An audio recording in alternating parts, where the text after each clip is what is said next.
쯧쯧.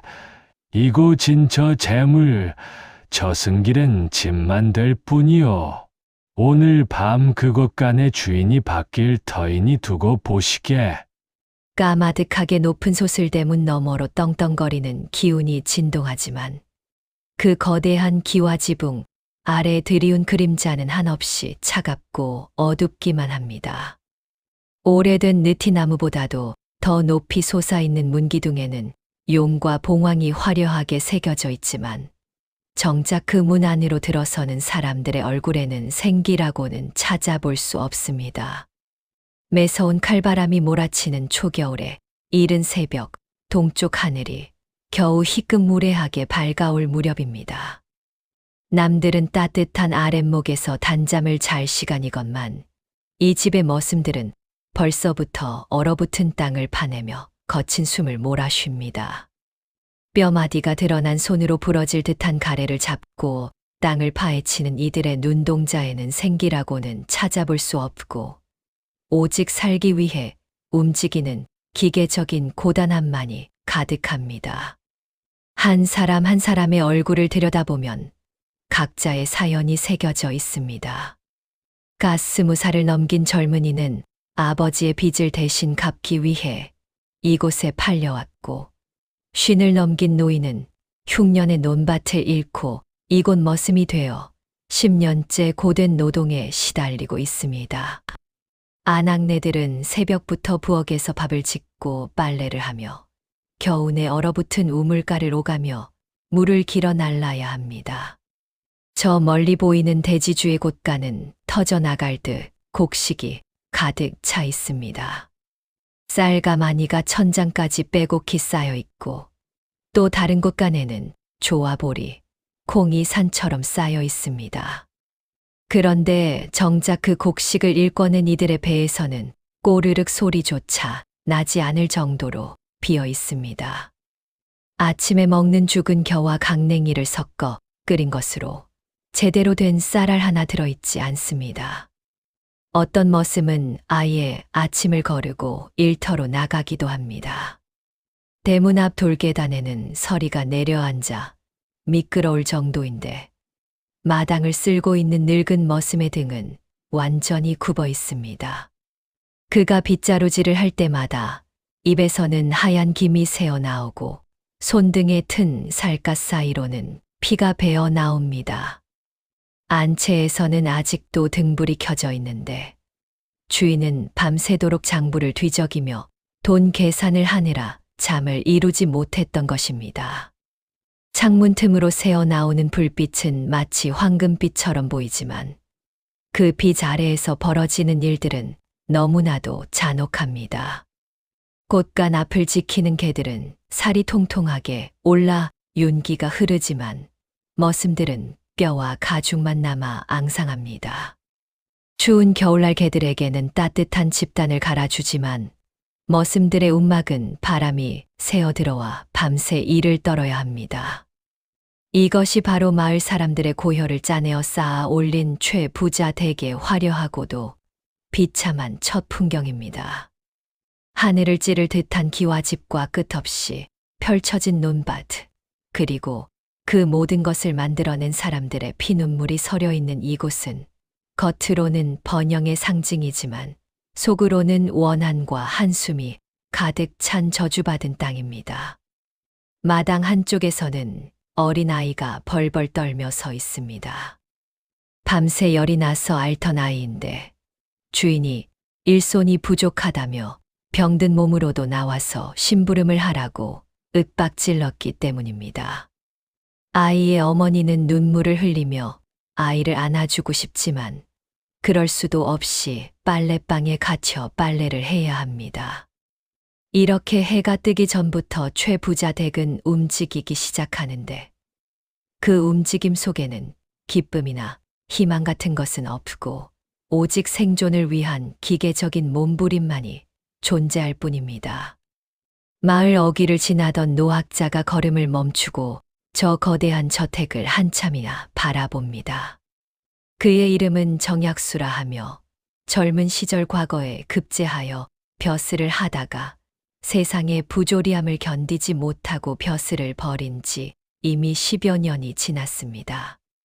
이제 그는 전국을 떠돌며 백성들의 삶을 살피고 제자들에게 참된 학문이 무엇인지를 가르치며 지내고 있습니다.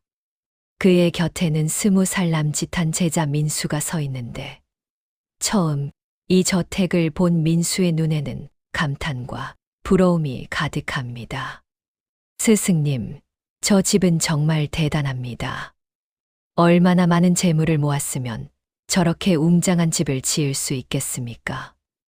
민수의 물음에 노학자는 깊게 패인 미간 사이로 긴 한숨을 내쉬며 고개를 천천히 저었습니다. 그리고는 곁에 선 제자를 향해 나직이 말을 이어갑니다. 민수야, 보아라. 저 담장 너머의 영화가 얼마나 위태로운지를. 겉으로 보기에는 화려하고 부유해 보이지만 그 안을 들여다보면 도끼가 가득 차 있느니라. 노학자는 지팡이로 땅을 가리키며 말을 이었습니다. 덕이 없는 재물은 독이 든 성배와 같아서 제 몸을 채울수록 속은 골마 터지는 법이란다. 저 최부자라는 자는 마을 사람들을 착취하여 재산을 모았다고 하더구나. 흉년이 들면 높은 이자로 돈을 빌려주고 갚지 못하면 땅과 집을 빼앗는다고 하지.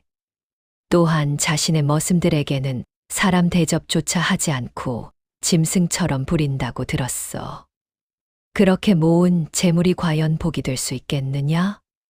민수는 스승의 말을 듣고 고개를 갸웃거렸습니다. 하지만 스승님, 세상에는 재물이 많으면 권세도 따르고 편안한 삶을 살 수 있지 않습니까? 노학자는 쓴 웃음을 지으며 대답했습니다. 그것은 겉으로 드러난 모습일 뿐이란다. 쌓아두기만 하고 풀 줄 모르는 곳가는 결국 그 주인의 무덤이 될 뿐이지. 진정한 불안 곳간의 크기가 아니라 그 문을 얼마나 자주 여느냐에 달려 있는 것인데, 저 어리석은 자는 제 목을 조를 밧줄을 금사로 꼬고 있구나. 두 사람은 한참 동안 저택을 바라보았습니다. 해가 점점 높이 떠오르자 대문 안쪽에서 고함치는 소리와 매질하는 소리가 들려왔습니다. 누군가 일을 제대로 하지 못했다고 내를 맞고 있는 모양이었습니다. 노학자의 얼굴은 더욱 어두워졌습니다. 저것 보아라. 저렇게 사람을 괴롭히며 모은 재물이 어찌 대를 이어 내려갈 수 있겠느냐. 옛 성현께서 말씀하시길 부는 3대를 넘기기 어렵다고 하셨지. 하물며 불의한 재물이야 더 말해 무엇하리. 노학자는 다시 한번 깊은 한숨을 쉬며 제자에게 말했습니다. 민수야, 너는 앞으로 세상을 살아가며 잊지 말아야 할 것이 있다. 재물은 물과 같아서 고이면 썩고 흐르면 맑아진다는 것을 말이다. 저 최부자는 재물을 물처럼 흐르게 하지 않고 웅덩이처럼 고여있게 만들었어. 그러니 언젠가는 그 웅덩이에서 독한 기운이 올라와 자신을 해치게 될 것이야. 하늘에 이치는 공평하여 남에게 베풀지 않는 자는 결국 자신도 받지 못하는 법이니라. 그의 말은 바람을 타고 최부자의 집 마당까지 흘러가지만 황금 부딪히는 소리에 귀가 먹은 주인에게는 닿지 못할 공허한 메아리가 될 뿐입니다. 노학자는 지팡이를 짚고 천천히 발걸음을 옮기며 마을을 떠났습니다. 그의 뒷모습은 쓸쓸해 보였지만 그 걸음걸이에는 흔들림 없는 신념이 담겨 있었습니다. 민수는 스승을 따라 걸으며 속으로 다짐했습니다. 나는 절대 저런 삶을 살지 않으리라. 재물을 쌓되 덕을 함께 쌓고 가지되 나눌 줄 아는 사람이 되리라. 두 사람의 발자국 소리만이 겨울 아침 공기를 가르며 멀어져 갔습니다. 이 집의 주인 최만석은 비단 옷이 터져 나갈 듯한 배를 내밀고 앉아 눈앞에 장부를 훑어내립니다. 그의 나이는 이제 50을 넘었지만 탐욕만큼은 젊은이 못지않게 왕성합니다. 양손에는 금반지가 잔뜩 끼워져 있고 목에는 굵은 금목걸이가 걸려 있습니다. 그의 손가락은 주파나를 퉁길 때마다 마치 살아있는 뱀처럼 기민하게 움직입니다. 주파날이 찰칵찰칵 소리를 내며 움직일 때마다 그의 입가에는 흐뭇한 미소가 번집니다. 이번 가뭄에 곡식을 빌려간 김서방네는 이자가 10배니 논밭을 내놓아야 할 것이고 작년에 돈을 빌린 이 과부는 집을 비워야 마땅하다. 최만석은 혼잣말로 낄낄거리며 웃었습니다. 그의 눈에는 사람이 아니라 오직 돈과 땅만 보일 뿐이었습니다. 벽에는 온 마을의 지도가 걸려 있는데 자신이 소유한 땅은 붉은색으로, 앞으로 빼앗을 땅은 푸른색으로 표시되어 있었습니다. 지도를 보면 붉은색이 점점 늘어나는 것을 확인할 수 있었는데 그것이 최만석의 가장 큰 즐거움이었습니다. 방 안에는 온갖 진귀한 보물들이 가득했습니다. 청나라에서 들여온 도자기, 일본에서 가져온 칼, 조선 최고의 화가가 그린 병품까지. 그러나 이 모든 것들은 그저 재물의 크기를 과시하기 위한 도구일 뿐 예술적 가치나 문화적 의미 따위는 최만석에게 아무 의미가 없었습니다. 사람의 온기라고는 단 한 조각도 찾아볼 수 없는 냉랭한 공간이었습니다. 바로 그때 마당에서 울부짖는 소리가 들려왔습니다. 최만석은 짜증스럽게 고개를 들어 창문 너머를 바라보았습니다. 가장 나이 어린 머슴 돌쇠가 무릎을 꿇고 애원하고 있었습니다. 나리, 제발 이번 한 번만 봐주십시오. 노모께서 위독하셔서 약 한 첩만 지을 수 있게 품삯을 미리 조금만 당겨주시면 평생 은혜를 잊지 않겠습니다. 돌쇠의 목소리는 떨리고 있었고 그의 눈에서는 눈물이 주르르 흘러내렸습니다. 하지만 최만석은 코방귀를 뀌며 자리에서 벌떡 일어났습니다. 그리고는 대문을 열고 나가 돌쇠의 얼굴에 침을 뱉었습니다. 은예, 그런 건 시장통 개나 죽어라. 내 돈은 피 같은 것인데 감히 내까진 놈의 어미 목숨 따위에 쓰란 말이냐? 썩 꺼지지 못할까. 그의 목소리는 천둥처럼 울렸고 주변의 머슴들은 모두 고개를 숙이고 떨었습니다. 돌쇠는 다시 한번 애원했습니다. 날이 그러시면 빚으로라도 좋으니 제발 좀 도와주십시오. 어머니께서 돌아가시면 저는 어찌 살아갑니까? 하지만 최만석은 더욱 화를 냈습니다. 빚이라고 내 놈처럼 가진 것 하나 없는 놈이 무슨 빚을 갚겠다는 거냐? 당장 내 눈앞에서 사라지지 못할까? 어미가 죽거든 산에 갖다 버리고 빨리 일이나 하러 와. 최만석은 발로 돌쇠의 가슴을 걷어차며 소리쳤습니다. 돌쇠는 땅바닥에 쓰러져 피를 토했습니다. 그럼에도 최만석은 동정심이라고는 눈곱만큼도 없었습니다. 오히려 귀찮다는 표정으로 다시 자신의 방으로 돌아가 문을 쾅 닫아버렸습니다. 마당에 쓰러진 돌쇠를 다른 머슴들이 부축해서 일으켰지만 누구 하나 감히 주인에게 항의할 수 없었습니다. 이곳에서는 주인의 말이 곧법이었고 거역하는 자는 매를 맞거나 쫓겨나기 일쑤였습니다. 최만석은 다시 자리에 앉아 장부를 펼쳤습니다. 그의 얼굴에는 아무런 감정도 없었습니다. 방금 일어난 일은 그에게 아무것도 아니었습니다. 그저 하루에도 수십 번 일어나는 일상적인 일에 불과했습니다. 그는 다시 주판을 튕기며 계산을 시작했습니다. 올해 안에 박서방네 밭까지 손에 넣으면 마을 땅의 절반 이상이 내 것이 되는군. 하하하, 참으로 기분 좋은 일이로다. 그의 웃음소리가 냉랭한 방 안에 울려 퍼졌습니다. 하늘이 무너질 듯 천둥번개가 내리치고 장대비가 쏟아지는 어느 칠흑 같은 밤이었습니다. 달도 별도 보이지 않는 캄캄한 밤하늘에서 번개만이 번쩍이며 잠깐씩 세상을 밝혔다가 다시 어둠 속으로 빠뜨렸습니다. 바람은 거세게 불어 나무들을 꺾을듯 흔들었고 빗줄기는 마치 하늘에서 폭포가 쏟아지는 것처럼 거칠었습니다. 마을 사람들은 모두 집 안에 틀어박혀 문틈으로 새어 들어오는 빗물을 막느라 정신이 없었습니다. 그런데 이 무시무시한 날씨에도 웅장한 최부자 댁 대문 앞에 한 노인이 나타났습니다. 누더기를 걸친 노인은 비에 완전히 젖어 온몸을 떨며 힘없이 문고리를 두드렸습니다. 똑똑똑. 처음에는 조심스럽게, 그러나 대답이 없자 조금 더 세게 문을 두드렸습니다. 쿵쿵쿵. 그 소리가 빗소리와 천둥소리 사이로 간신히 들려왔습니다.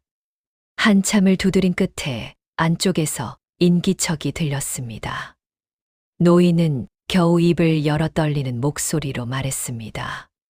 지나가는 과객이 온데 사흘을 굶어 기운이 없으니 밥 한 술만 적선해 주실 수 있겠습니까?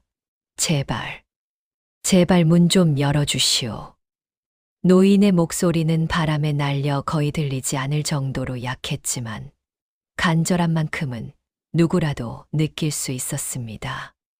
그 소리에 잠이 깬 최만석은 이불 속에서 버럭 소리를 질렀습니다. 어떤 놈이 이 밤중에 남의 단잠을 깨우는 게냐. 그는 화가 머리끝까지 치솟아 잠옷 차림으로 문을 박차고 나갔습니다. 횃불을 들고 대문을 열어 젖히자 비에 흠뻑 젖은 노인의 모습이 눈에 들어왔습니다. 노인은 거의 쓰러질 듯 문틈에 기대어 서 있었고 그의 얼굴은 파리했으며 입술은 새파랗게 질려 있었습니다. 최만석의 눈에 혐오감이 가득 차올랐습니다. 재수 없게 거지놈이 어디라고 들어오려 해. 이런 밤중에 부잣집 문을 두드리다니 혹시 도둑질이라도 하려고 왔느냐. 노인은 고개를 가로저으며 간신히 말했습니다. 아닙니다. 나리. 저는 정말 굶주린 과객일 뿐입니다. 물 한 모금, 밥 한 술만 나눠주신다면 큰 은혜로 알겠습니다. 그러나 최만석의 마음은 돌처럼 굳어 있었습니다. 에잇, 이 소금이나 처먹고 썩 물러가라. 최만석은 부엌으로 달려가 굵은 소금 한 움큼을 집어들고 왔습니다. 그리고는 노인의 얼굴에 거친 소금을 마구 뿌렸습니다. 소금은 노인의 얼굴과 눈에 닿아 따가움을 주었지만 노인은 신음 소리 하나 내지 않았습니다. 최만석은 대문을 쾅 닫으려 했지만 노인이 간신히 손을 내밀어 말했습니다. 날이 훗날 후회하실 날이 올 것입니다. 그러나 최만석은 그 말을 듣지도 않고 대문을 힘껏 닫아버렸습니다. 노인은 말없이 바닥에 떨어진 소금을 바라보며 고개를 떨굽습니다. 빗속에 홀로 서 있는 노인의 모습은 처량하기 그지없었습니다. 그는 천천히 고개를 들어 하늘을 바라보았습니다. 번개가 번쩍이는 순간 노인의 눈동자에는 범상치 않은 빛이 서려 있었습니다. 그것은 단순한 분노도 슬픔도 아니었습니다. 오히려 무언가를 결심한 듯한 단호하고 엄숙한 눈빛이었습니다. 노인은 주머니에서 작은 부적 하나를 꺼내 들었습니다. 그리고는 그것을 대문 앞에 살짝 묻어두었습니다. 욕심이 지나친 자는 스스로 무덤을 판다고 했지. 오늘 밤 내 업보를 모두 갚을 때가 왔도다. 노인은 이렇게 중얼거리고는 빗속으로 사라져 갔습니다. 그가 사라진 자리에는 묘한 냉기만이 감돌았고 천둥 소리는 더욱 요란하게 울려 퍼졌습니다. 마치 하늘이 노하여 심판의 날을 알리는 것 같았습니다. 대문 밖으로 쫓겨난 노인을 본 돌쇠의 마음은 찢어질 듯 아팠습니다. 그는 머슴방 창틈으로 밖을 내다보다가 노인이 비를 맞으며 쓸쓸히 떠나가는 모습을 보았습니다. 자신도 배가 고파 저녁을 굶었지만 품속에 소중히 숨겨두었던 따뜻한 감자 한 알이 있었습니다. 그것은 밭에서 일하다가 발견한 것으로 주인 몰래 삶아서 어머니께 드리려고 아껴두었던 것이었습니다. 돌쇠는 한참을 망설였습니다. 어머니는 지금 위독하신데 이 감자라도 드려야 하지 않을까. 하지만 저 노인께서는 사흘이나 굶으셨다고 하셨어. 나보다 더 급하신 분이 아닐까. 그의 마음속에서는 효심과 측은지심이 격렬하게 싸웠습니다. 창밖으로는 여전히 빗줄기가 거세게 쏟아지고 있었고 노인의 뒷모습은 점점 어둠 속으로 사라져 가고 있었습니다. 마침내 돌쇠는 결심했습니다. 그는 조용히 머슴방 문을 열고 밖으로 나갔습니다. 빗속을 뛰어가며 노인을 찾았습니다. 어르신, 어르신, 멀리서 노인이 걸음을 멈추고 돌아섰습니다. 돌쇠는 숨을 헐떡이며 노인에게 다가가 품속에서 감자를 꺼냈습니다. 어르신, 주인 어른이 워낙 심성이 고약해서 그렇습니다. 부디 노여워 마시고 이거라도 드시며 기운을 차리십시오. 감자는 아직 따뜻했습니다. 돌쇠의 체온으로 데워진 감자를 받아든 노인의 손이 미세하게 떨렸습니다. 노인은 감자를 받아 들고 돌쇠의 얼굴을 가만히 응시했습니다. 번개가 번쩍이는 순간 노인의 눈빛은 마치 별처럼 반짝였고 그 눈빛 속에는 말로 표현할 수 없는 깊은 슬픔과 동시에 따스함이 담겨 있었습니다. 자네는 이 모진 집에서 어찌 이런 마음을 지니고 사는가? 돌쇠는 씁쓸하게 웃으며 대답했습니다. 그저 사람 도리를 하고 싶을 뿐입니다. 제가 비록 천한 머슴의 몸이지만 사람으로 태어났으니 사람답게 살고 싶습니다. 어머니께서 늘 말씀하셨습니다. 돈이 없어도 권세가 없어도 마음만은 부자로 살아라고요. 그의 목소리는 떨렸지만 진심이 담겨 있었습니다. 노인은 고개를 끄덕이며 감자를 한 입 빼어 물었습니다. 그리고는 나머지 반쪽을 돌쇠에게 내밀었습니다. 자네도 배가 고플 텐데 함께 나눠 먹세. 하지만 돌쇠는 고개를 저었습니다. 괜찮습니다.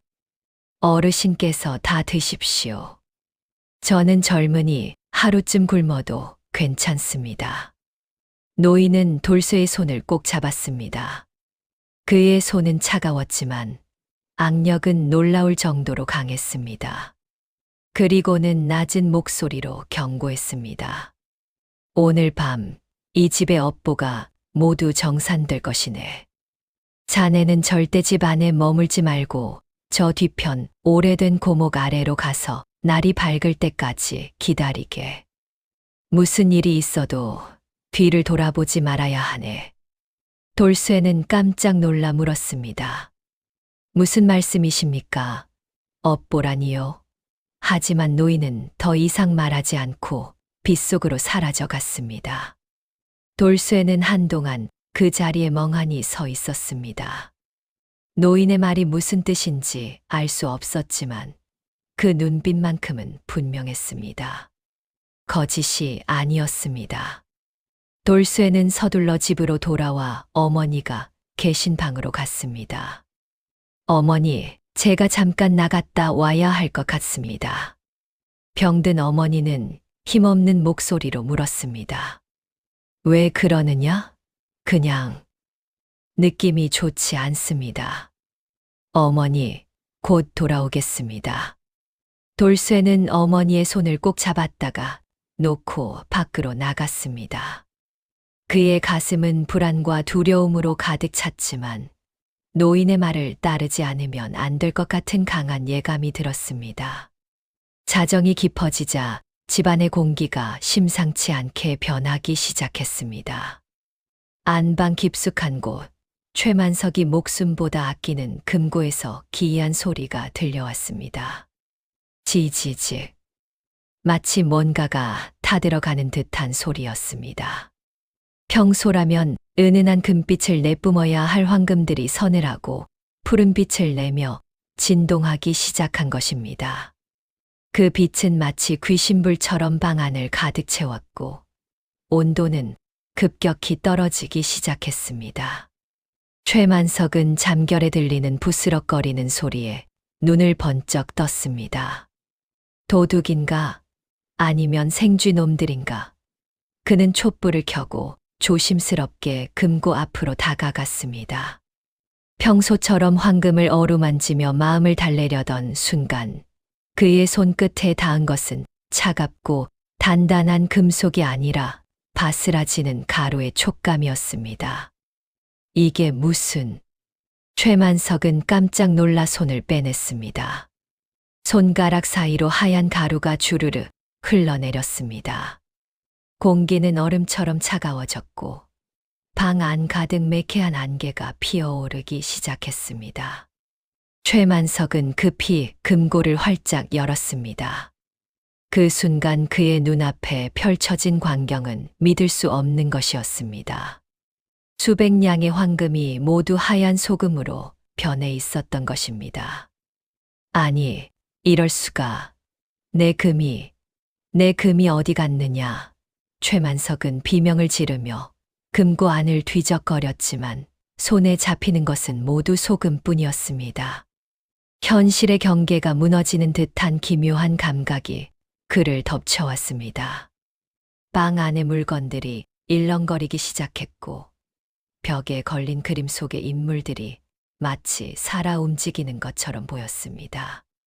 천장에서는 이상한 소리가 들려왔습니다. 웅웅웅. 마치 수천 마리의 벌이 날아다니는 듯한 소리였습니다. 최만석은 공포에 질려 뒤로 물러섰습니다. 그는 서둘러 문을 열고 복도로 나왔습니다. 하지만 복도 역시 평소와 달랐습니다. 끝이 보이지 않을 정도로 길어진 것처럼 느껴졌고 양옆의 벽에서는 섬뜩한 그림자들이 춤을 추고 있었습니다. 이게 무슨 일이냐? 누구냐? 이런 요술을 부리는 놈이 누구냐?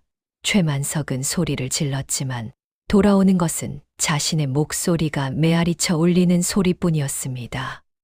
그는 비틀거리며 곳간으로 달려갔습니다. 곳간 문을 열자 더욱 기가 막힌 광경이 펼쳐졌습니다. 천장까지 쌓여있던 쌀가마니들이 하나둘씩 터지기 시작하더니 그 안에서 쏟아져 나온 것은 쌀이 아니라 모래와 먼지였습니다. 안 돼. 내 쌀이, 내 재산이. 최만석은 미친 듯이 달려가 터진 가마니를 움켜쥐었지만 손에 잡히는 것은 허무하게 빠져나가는 모래뿐이었습니다. 공기 중에 떠다니는 먼지는 점점 짙어져 숨을 쉬기조차 어려웠습니다. 최만석은 기침을 하며 밖으로 나왔습니다. 마당에 나서자 더욱 기괴한 광경이 그를 기다리고 있었습니다. 담장 위의 기와들은 하나둘씩 깨져 내리고 있었고 화려한 병풍 속의 호랑이는 그림 밖으로 튀어나올 듯 으르렁거리며 눈을 번뜩이고 있었습니다. 이 모든 것이 악몽인지 현실인지 구분할 수 없었습니다. 최만석은 자신의 뺨을 세게 때렸지만 아픈 감각만 있을 뿐 깨어나지 않았습니다. 이것은 악몽이 아니라 현실이었습니다. 같은 시각 돌쇠는 노인의 말을 따라 집 뒤 고목 아래에 멈춰 섰습니다. 차가운 빗줄기는 멎었지만 산에서 내려오는 기분 나쁜 바람이 그의 옷깃을 스쳤습니다. 오래된 느티나무는 수백 년은 되어 보였는데 그 밑에 서 있으니 마치 거대한 무언가에게 보호받는 느낌이 들었습니다. 하지만 동시에 불안함도 밀려왔습니다.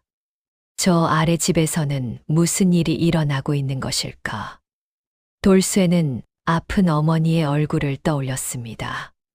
창백한 얼굴로 누워 계신 어머니.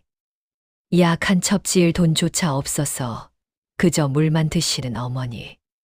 어머니, 죄송합니다. 제가 무능해서, 제가 더 강했다면, 더 똑똑했다면. 돌쇠의 눈에서 눈물이 흘러내렸습니다. 그리고는 다시 자신을 매질하던 최만석의 얼굴이 떠올랐습니다.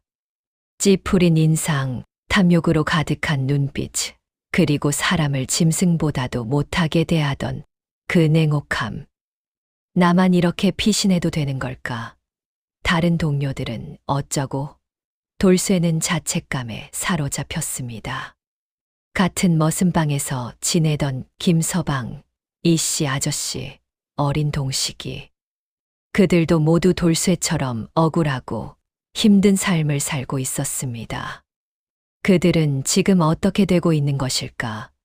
노인은 왜 자신에게만 피하라고 했을까? 수많은 의문이 머릿속을 가득 채웠습니다. 하지만 노인의 눈빛은 거부할 수 없는 힘이 있었습니다. 그 눈빛 속에는 분명 진실이 담겨 있었고 돌쇠 자신을 위하는 마음이 느껴졌습니다. 돌쇠는 그저 두 손을 모으고 기도할 뿐이었습니다. 부디 이 악연이 오늘 밤으로 끝이 나기를, 그리고 더 이상 누군가의 피눈물로 채워지는 곳간이 생기지 않기를. 하늘이시여, 부디 이 땅의 억울한 백성들을 굽어 살피소서. 그의 마음속에서는 주인에 대한 원망보다 인간으로서 지녀야 할 마지막 연민과 두려움이 복잡하게 뒤섞여 소용돌이쳤습니다. 원망하고 싶었습니다. 최만석을 증오하고 싶었습니다. 하지만 동시에 그 역시 한 사람의 인간이라는 생각이 들었습니다. 아무리 악한 사람이라도 죽어야 할 만큼 나쁜 사람은 없지 않을까. 하지만 곧 그 생각을 지워냈습니다. 최만석은 수없이 많은 사람들을 절망으로 몰아넣었고 수많은 가정을 파탄냈습니다. 바람이 더욱 세차게 불어왔습니다. 고목의 가지들이 삐걱거리며 흔들렸고 나무십들이 바람에 날려 춤을 추었습니다. 돌쇠는 나무 밑에 쪼그리고 앉아 집 쪽을 바라보았습니다. 저 멀리서 이상한 빛이 보였습니다. 푸른 빛과 붉은 빛이 교차하며 밤하늘을 물들이고 있었습니다. 그리고 귀를 기울이니 희미하게 비명소리가 들려왔습니다. 돌쇠의 온몸에 소름이 돋았습니다. 정말로 무슨 일이 일어나고 있구나. 돌쇠는 떨리는 목소리로 중얼거렸습니다.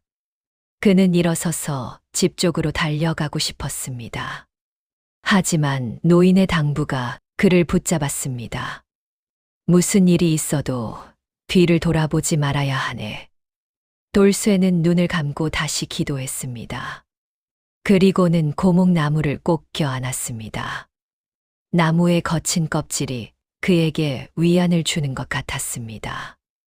이제 집안은 완전히 아수라장이 되었습니다. 최만석이 다시 한번 비명을 지르며 금고를 열자 그 안에 가득했던 황금보화들이 순식간에 하얀 소금으로 변해 쏟아져 나왔습니다. 소금 더미 속에서 최만석은 미친 듯이 무언가를 찾으려 했지만 아무것도 남아있지 않았습니다. 이럴 수가 없어. 그의 절규가 방 안을 가득 채웠습니다.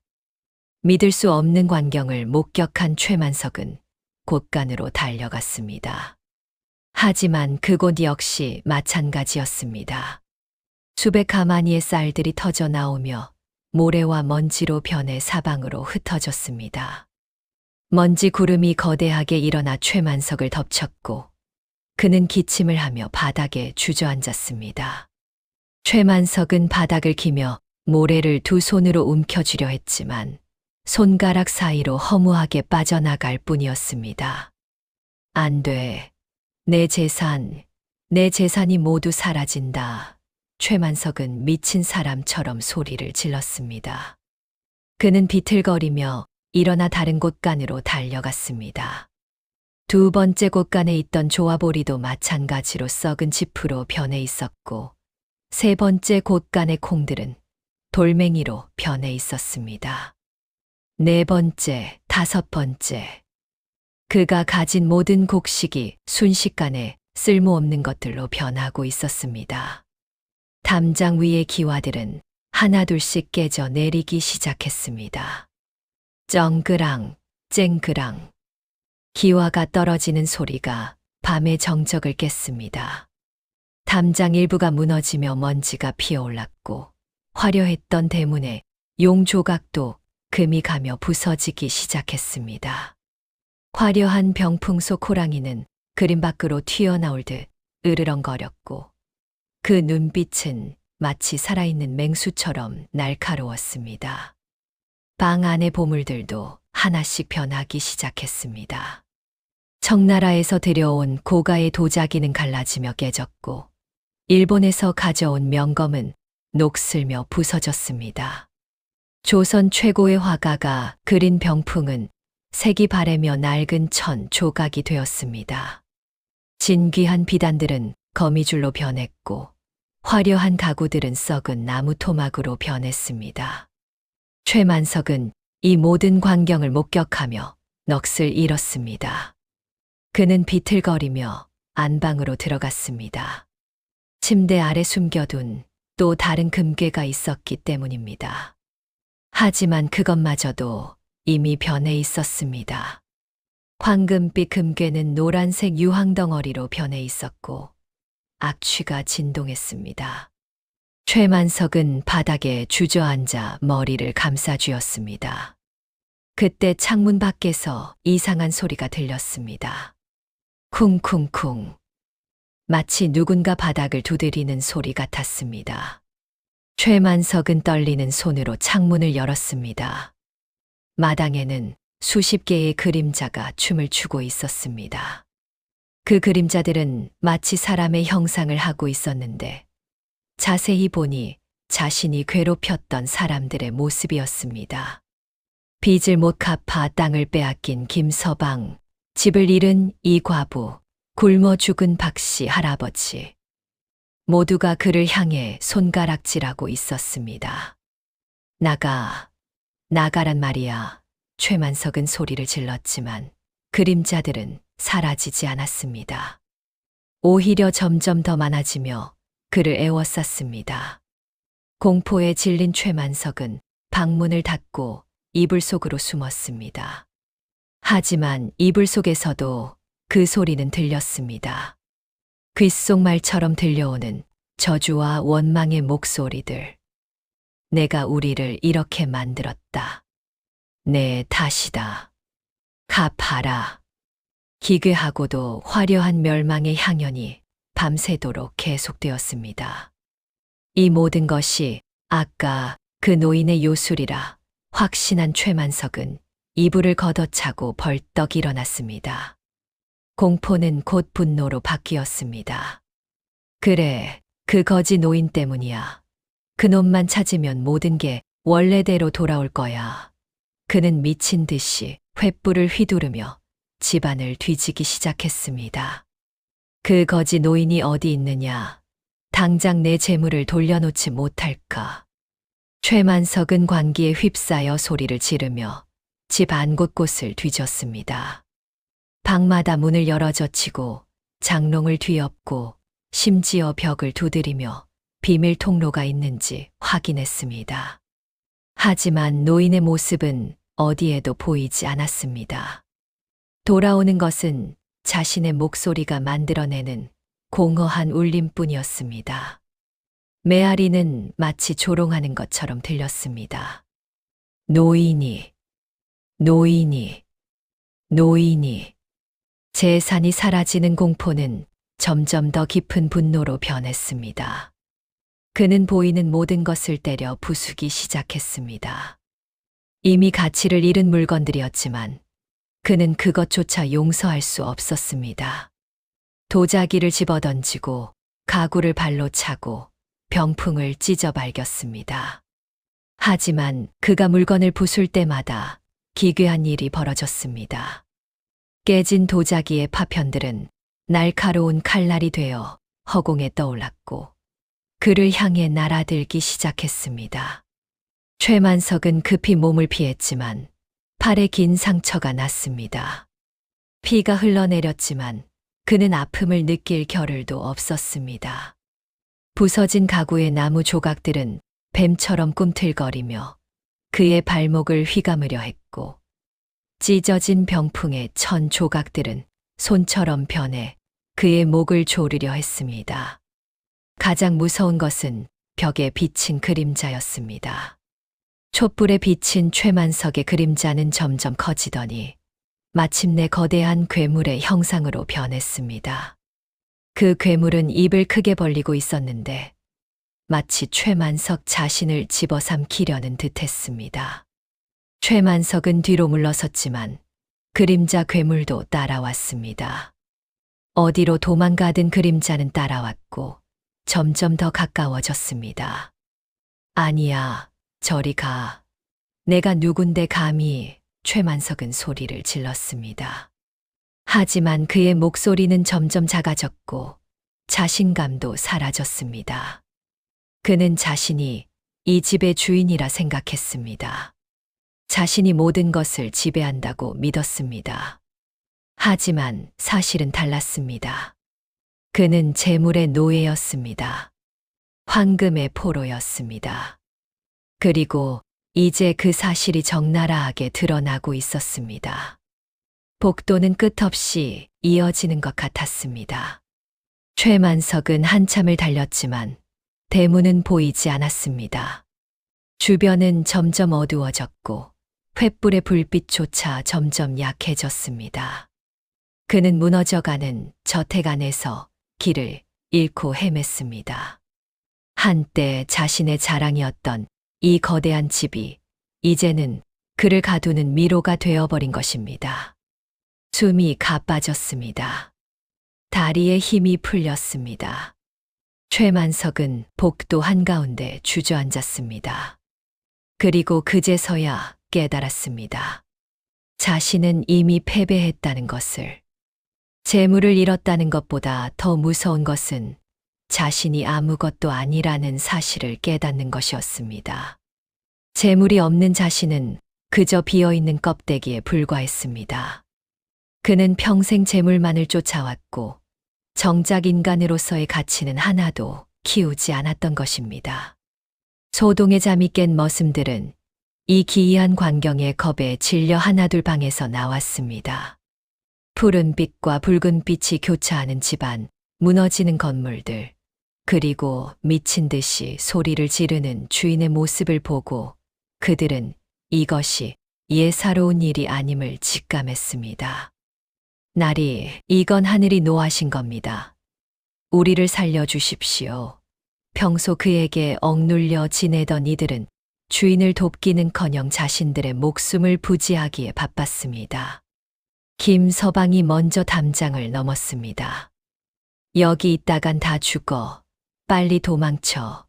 그의 외침에 다른 머슴들도 하나둘 담장으로 달려갔습니다. 이씨 아저씨, 박씨 할머니, 어린 동식이까지 모두 담장을 넘기 시작했습니다. 최만석은 이 광경을 보고 소리쳤습니다.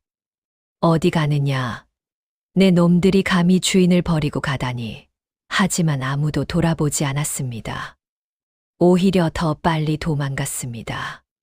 설상가상으로 최만석이 휘두르던 횃불이 마른 집단에 옮겨 붙었습니다. 불길은 순식간에 번져 곳간 전체를 집어삼키기 시작했습니다. 이미 모래로 변한 곡식들은 불에 타지 않았지만 건물 자체는 나무로 되어 있었기에 활활 타올랐습니다. 붉은 불꽃이 밤하늘을 수놓았고 연기는 검은 구름처럼 하늘로 치솟았습니다. 재물이 변한 모래바람은 회오리처럼 몰아치며 숨을 쉴 수 없게 만들었습니다. 최만석은 손으로 입과 코를 막았지만 모래는 틈새로 파고들었습니다. 기침이 멈추지 않았고 눈물이 흘러내렸습니다. 시야는 흐려졌고 앞을 제대로 볼 수 없었습니다. 무너지는 석가래 사이로 최만석은 완전히 고립되었습니다. 동쪽에서는 불길이 타오르고 서쪽에서는 건물이 무너지고 남쪽에서는 모래바람이 휘몰아치고 북쪽에서는 그림자, 괴물이 다가왔습니다. 동서남북 어디를 봐도 탈출구는 보이지 않았습니다. 그가 그토록 자랑하던 높은 담장은 이제 그를 가두는 감옥의 벽이 되어 숨을 조여왔습니다. 천장이 삐걱거리며 무너지기 시작했습니다. 커다란 석가래가 떨어지며 최만석의 바로 옆을 스쳤습니다. 조금만 더 가까웠다면 맞았을 것입니다. 그는 급히 몸을 피했지만 다른 쪽에서 또 다른 기둥이 넘어졌습니다. 이제 안전한 곳은 어디에도 없었습니다. 머리 위에서 우지직 소리가 났습니다. 최만석은 고개를 들었습니다. 지붕이 무너지고 있었습니다. 수백 장의 기와가 폭포처럼 쏟아져 내렸습니다. 최만석은 급히 몸을 웅크렸습니다. 기와들이 그의 등을 강타했습니다. 아픔이 온몸을 관통했습니다. 하지만 그것보다 더 고통스러운 것은 마음이었습니다. 이게 내가 평생 쌓아온 것의 끝이란 말인가. 최만석은 절망에 빠졌습니다. 자신이 그토록 공들여 세운 제국이 단 하룻밤 사이에 무너지고 있었습니다. 재물도 권세도 명예도 모두 사라졌습니다. 남은 것은 오직 잿더미뿐이었습니다. 그는 살기 위해 몸부림쳤지만 사방에서 죽음이 다가오고 있었습니다. 자욱한 연기와 불길 속에서 최만석은 구석에 떨어진 마지막 금괴 하나를 발견했습니다. 연기 사이로 비친 그 금괴는 아직 변하지 않은 듯 찬란한 금빛을 내고 있었습니다. 마치 어둠 속의 한 줄기 빛처럼 절망 속의 작은 희망처럼 보였습니다. 최만석의 눈이 번쩍 떠졌습니다. 저것만 있으면 다시 시작할 수 있어. 탐욕은 죽음의 순간에도 그를 놓아주지 않았습니다. 그는 뜨거운 불길을 무릅쓰고 바닥을 기어 금괴를 향해 손을 뻗었습니다. 열기가 피부를 태웠지만 그는 개의치 않았습니다. 옷자락이 타들어가고 머리카락이 그을렸지만 오직 그 금괴만을 향해 나아갔습니다. 손가락 끝이 금괴에 거의 닿으려는 순간이었습니다. 조금만 더 뻗으면 잡을 수 있었습니다. 그때 누더기를 걸친 노인이 그의 앞을 가로막았습니다. 연기 속에서 나타난 노인의 모습은 더 이상 초라한 거지가 아니었습니다. 그의 주위에서는 신비로운 광채가 뿜어져 나왔고 눈동자는 명부의 심판자처럼 서슬퍼른 빛을 내고 있었습니다. 희고 긴 수염은 마치 살아있는 것처럼 바람에 나부꼈고 그가 서 있는 곳만은 불길도 감히 범접하지 못했습니다. 내가 이 모든 것을 버린 것이냐? 최만석은 노인을 향해 소리쳤습니다. 노인은 말없이 고개를 끄덕였습니다. 그리고는 깊고 낮은 목소리로 말했습니다. 그렇다. 하지만 이것은 내가 버린 것이 아니라 내가 스스로 불러들인 것이니라. 내가 뿌린 씨앗이 오늘 밤 모두 거두어지는 것뿐이다. 최만석은 미친 듯이 웃었습니다. 무슨 헛소리냐? 나는 아무 잘못도 하지 않았어. 나는 그저 내 재산을 지켰을 뿐이야. 노인은 슬픈 눈으로 최만석을 바라보았습니다. 내가 지킨 것은 재산이 아니라 탐욕이었느니라. 내가 쌓은 것은 부가 아니라 업이었느니라. 오늘 밤은 그 업을 갚는 밤이니라. 노인은 지팡이를 들어 마지막 금괴를 툭 건드렸습니다. 그 순간 최만석이 마지막 희망을 걸었던 금괴가 한 줌의 검은 재로 변해 바람에 날아가 버렸습니다. 안 돼, 안 돼. 최만석은 허공을 움켜쥐려 했지만 손에 잡히는 것은 아무것도 없었습니다. 재는 바람을 타고 사라져갔고 그와 함께 최만석의 마지막 희망도 사라졌습니다. 최만석은 모든 것이 끝났음을 직감했습니다. 다리에 힘이 풀려 그 자리에 엎어졌습니다. 바닥은 뜨거웠지만 그의 심장은 얼음장처럼 차가웠습니다. 내가 평생을 바쳐 모은 것이 고작 이것이란 말인가. 그의 목소리는 떨렸고 눈에서는 눈물이 흘러내렸습니다. 하지만 그것이 참회의 눈물인지 아니면 재산을 잃은 슬픔의 눈물인지는 알 수 없었습니다. 노인은 최만석을 내려다보았습니다. 내게 마지막 기회를 주마. 진정으로 뉘우치고 용서를 구한다면 목숨만은 살려주리라. 하지만 내가 여전히 재물만을 생각한다면 노인은 말을 잇지 않았습니다. 하지만 그 의미는 분명했습니다. 최만석은 선택의 갈림길에 서 있었습니다. 그러나 탐욕의 눈이 먼 그에게 올바른 선택이란 것이 가능할까요? 불길은 점점 더 거세게 타올랐고 시간은 흘러가고 있었습니다. 텅 빈 마당에 주저앉은 최만석의 통곡 소리가 밤하늘을 가릅니다. 그 소리는 짐승의 울부짖음 같기도 하고 망자의 신음 같기도 했습니다. 한때 세상을 다 가진 듯 거드름을 피우던 모습은 간데없고 찢어진 비단옷 사이로 비치는 몸은 그저 초라한 인간의 알몸뚱이에 불과했습니다. 검은 재와 흙으로 범벅이 된 얼굴, 피가 섞인 눈물로 젖은 뺨, 떨리는 두 손. 이것이 바로 무너진 한 인간의 모습이었습니다. 내가 무엇을 위해 그토록 모질게 살았던가. 최만석은 떨리는 목소리로 중얼거렸습니다. 입지도 못할 옷과 먹지도 못할 쌀을 쌓아두고 사람들의 가슴에 대못을 박으며 얻은 것이 고작 이 한 줌의 재란 말인가. 그는 자신의 빈 손바닥을 내려다보았습니다. 평생 황금을 움켜쥐었던 그 손에는 이제 검은 재와 피만이 묻어 있었습니다. 기억들이 주마등처럼 스쳐 지나갔습니다. 가난한 농부에게서 마지막 논을 빼앗던 날, 굶주린 과부의 애원을 외면하던 날, 병든 머슴을 내쫓던 날.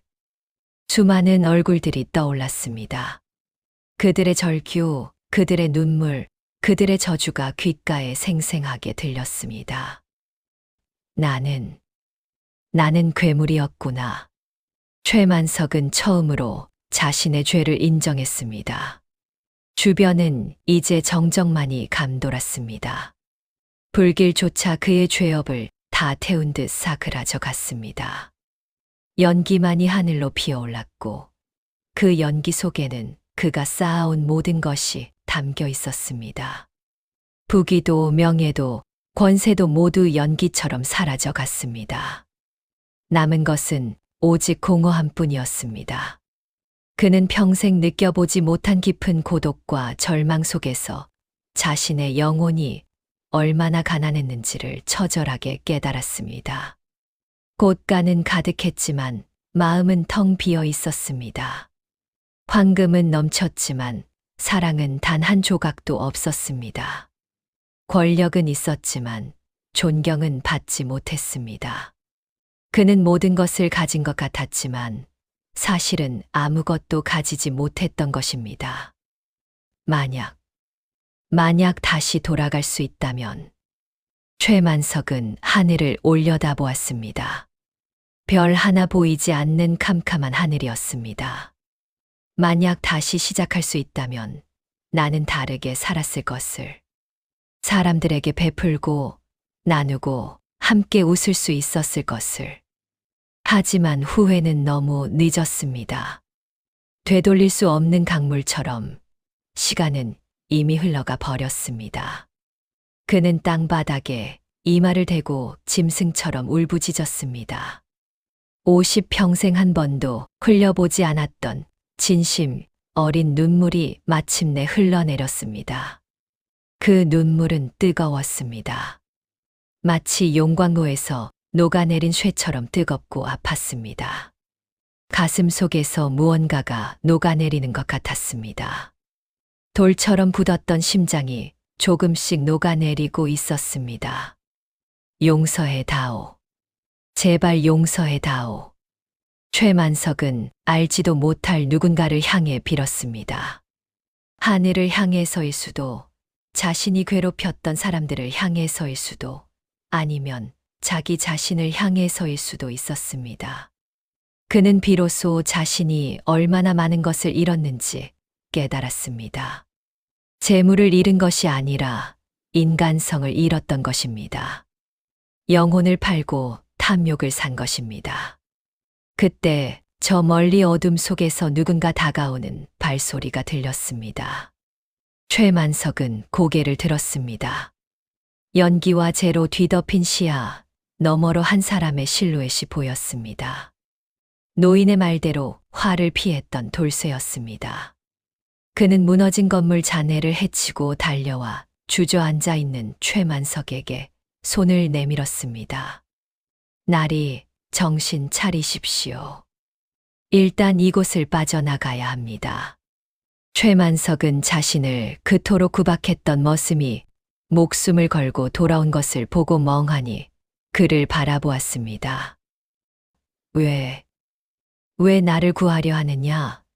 나는 내게 악마 같은 주인이지 않았느냐? 내 어머니가 아플 때도 외면했고, 너를 매질했고, 사람 취급조차 하지 않았는데. 최만석의 목소리는 떨렸습니다. 이해할 수 없었습니다. 왜 이 사람은 자신을 구하려 하는 것일까? 돌쇠는 짧게 대답했습니다. 사람 목숨이 재물보다 귀하지 않습니까? 그 한마디에 최만석의 가슴 속 무언가가 무너져 내렸습니다. 마치 댐이 터지듯 평생 쌓아온 모든 편견과 탐욕의 벽이 무너져 내렸습니다. 사람 목숨이 재물보다 귀하다. 이렇게 간단한 진리를 그는 평생 몰랐던 것입니다. 아니, 알면서도 외면했던 것입니다. 최만석은 돌쇠의 투박한 손을 잡았습니다. 그 손은 거칠었지만 따뜻했습니다.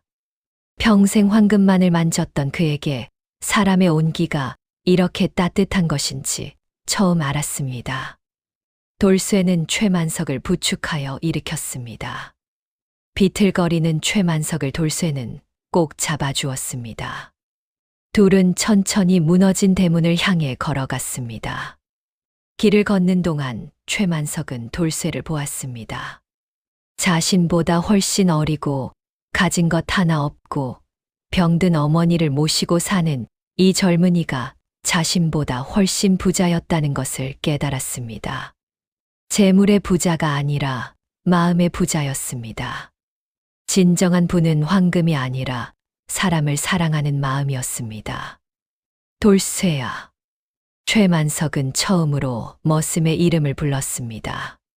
평소에는 이놈, 그놈이라고만 불렀었는데 처음으로 이름을 불렀습니다. 고맙다. 그리고 미안하다. 돌쇠는 아무 대답도 하지 않았습니다. 그저 묵묵히 최만석을 부축하며 걸을 뿐이었습니다. 하지만 그 침묵 속에는 용서가 담겨 있었습니다. 대문을 빠져나오자 밖에는 다른 머슴들이 모여 있었습니다. 그들은 최만석을 보고 놀란 표정을 지었습니다. 최만석은 그들을 향해 고개를 숙였습니다. 미안하오. 내가 못난 주인이었소. 나는 잘못 살았소. 그의 목소리는 진심이었습니다. 머슴들은 서로를 바라보았습니다. 어떤 이는 눈물을 흘렸고 어떤 이는 고개를 끄덕였습니다. 김서방이 다가와 최만석의 어깨를 두드렸습니다. 이제라도 깨달으셨으니 다행입니다. 이씨 아저씨도 물 한 바가지를 건넸습니다. 마시십시오. 최만석은 떨리는 손으로 물을 받아 마셨습니다. 평생 진귀한 술만 마셨지만 이 맑은 물처럼 달고 시원한 것은 없었습니다. 그는 비로소 살아있음을 느꼈습니다. 재물로 가득 차 있을 때는 죽어 있었지만 모든 것을 잃고 나니 비로소 살아있는 것 같았습니다. 동이 트기 시작했습니다. 동쪽 하늘이 붉게 물들며 새로운 날이 밝아왔습니다. 그리고 기적 같은 일이 벌어졌습니다. 최 부자의 저택은 마치 환상이었던 것처럼 흔적도 없이 사라져 있었습니다.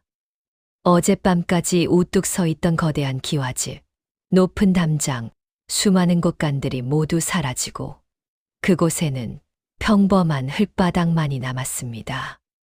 마치 처음부터 아무것도 없었던 것처럼 깨끗했습니다. 최만석과 머슴들은 믿을 수 없다는 표정으로 그 자리를 바라보았습니다.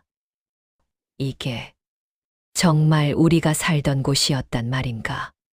하지만 놀라운 일은 그것뿐만이 아니었습니다. 마을 곳곳에서 환호성이 터져 나오기 시작했습니다. 사람들이 집 밖으로 뛰쳐나오며 기뻐하고 있었습니다. 쌀이다, 쌀이 생겼어. 가난한 집들의 빈 쌀독에 맑고 깨끗한 쌀이 가득 차 있었습니다. 약초가 있어. 병든 이들의 머리맡에는 진귀한 약초가 놓여 있었습니다. 빈 문서가 사라졌어. 최만석에게 빚을 진 사람들의 빈 문서가 모두 사라져 있었습니다. 최만석의 부당한 재산이 원래의 주인들인 백성들에게로 돌아간 것입니다. 마을 사람들은 서로 부둥켜 안고 울었습니다. 오랜만에 배불리 먹을 수 있게 되었고, 병을 치료할 수 있게 되었고, 빚의 굴레에서 벗어날 수 있게 되었습니다. 아이들은 웃으며 뛰어놀았고, 노인들은 감사의 기도를 올렸습니다.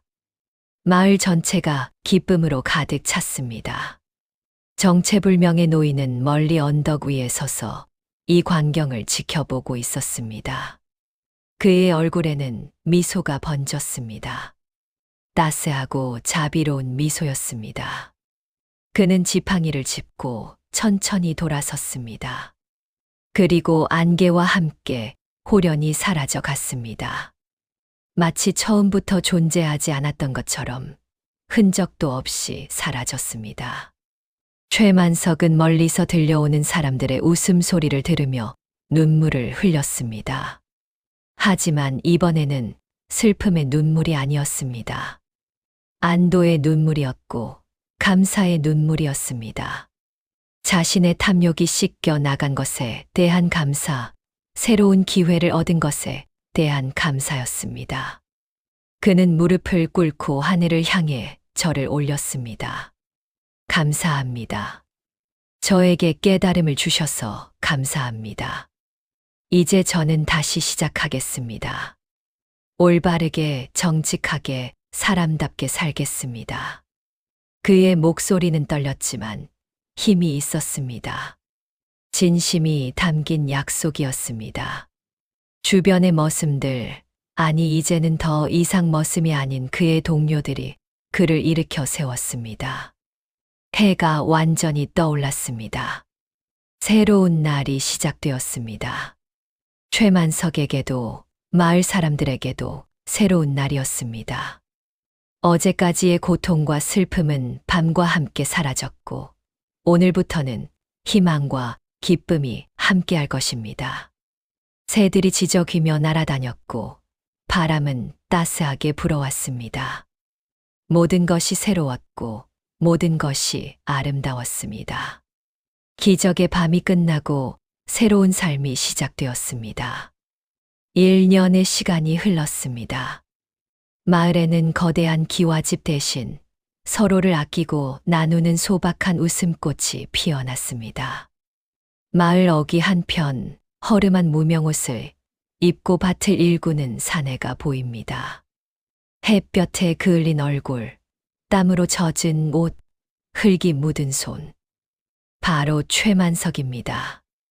비록 예전의 부귀영화는 사라졌지만 그의 얼굴은 그 어느 때보다 평온해 보입니다. 그는 호미로 땅을 파고 씨앗을 심습니다. 한 알 한 알 정성스럽게 심으며 그는 중얼거립니다. 자라거라. 잘 자라서 많은 사람들의 배를 채워주렴. 예전에는 곡식을 보며 얼마에 팔까만 생각했지만 이제는 누가 먹을까를 생각합니다. 이 작은 변화가 그의 삶을 완전히 바꾸어 놓았습니다. 옆밭에서는 돌쇠가 일하고 있습니다. 그의 어머니는 최만석이 구해온 약초로 건강을 되찾았고 이제는 바지 옆에 앉아 바느질을 하고 있습니다. 돌쇠와 최만석은 이제 주인과 머슴이 아니라 동등한 동료입니다. 그들은 함께 땅을 일구고 수확을 나누며 서로를 돕습니다. 정오가 되자 마을 사람들이 하나둘 모여들기 시작합니다. 오늘은 마을 잔치가 있는 날입니다. 최만석이 1년 동안 모은 수확물로 마을 잔치를 연 것입니다.